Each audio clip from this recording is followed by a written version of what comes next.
Bula FM nambandua na serena iwan siningona ni batara ni sibiti ko weekend na diwa na tini na miniti na may pakuriti wala bengrabe na nontang nonongo kanda na dapat ko ani na kaloko ene kabende de bob ni natay wali ni may dapat ko na wani matakabo kan lib sarti ko na bisere talio ni na namaka do batat ko may kina na kenan daw ro di kanamaki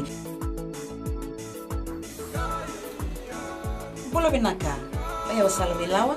do batak kiya wana batara ne wani dio na kaloko moni tiki na barumbuka ena Bula FM nambandua ena serena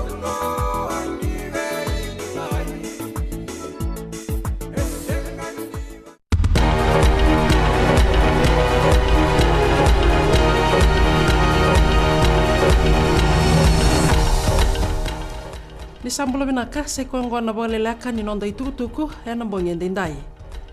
Dola batale na Europeaninen na katumba ni bebu ke kina nonda banua ni ote na kiana sotabi na beka ngan revi ena buku ni velu taki mai na vendingi taki ni leo ni banua.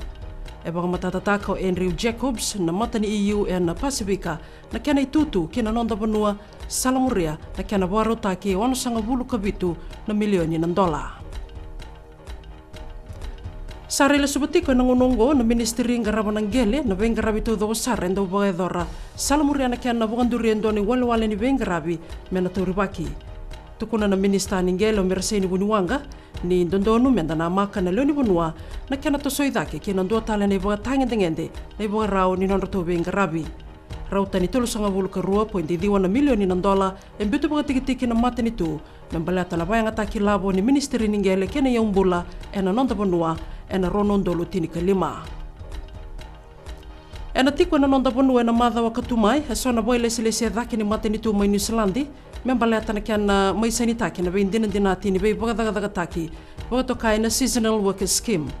Na maki mena bagatobole ena bebi rueri ni yambaki bau na dagada Kongo, ka loreki na nangole ki New Zealandi, tolu sanga bulu na leoni bonuango, meralaki dagadaga kina.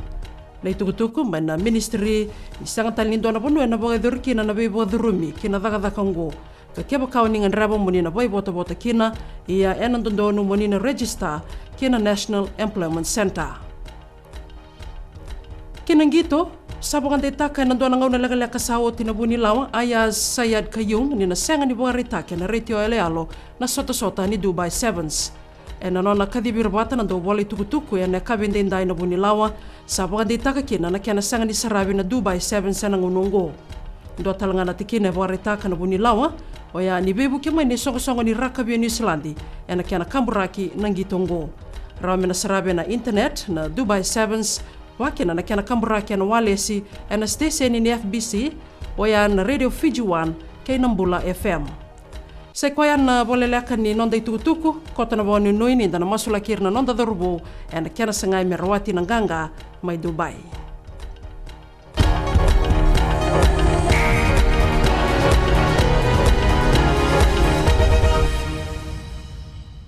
Ni sa bulu binaga na turun na kayo marama ni bulu binaga na darubo kayo ni Monelewa. Ni sa bulu binaga na monay. Ito talim na mga waway katalaw, na matakay na inay. Na vendelana may naitasiri.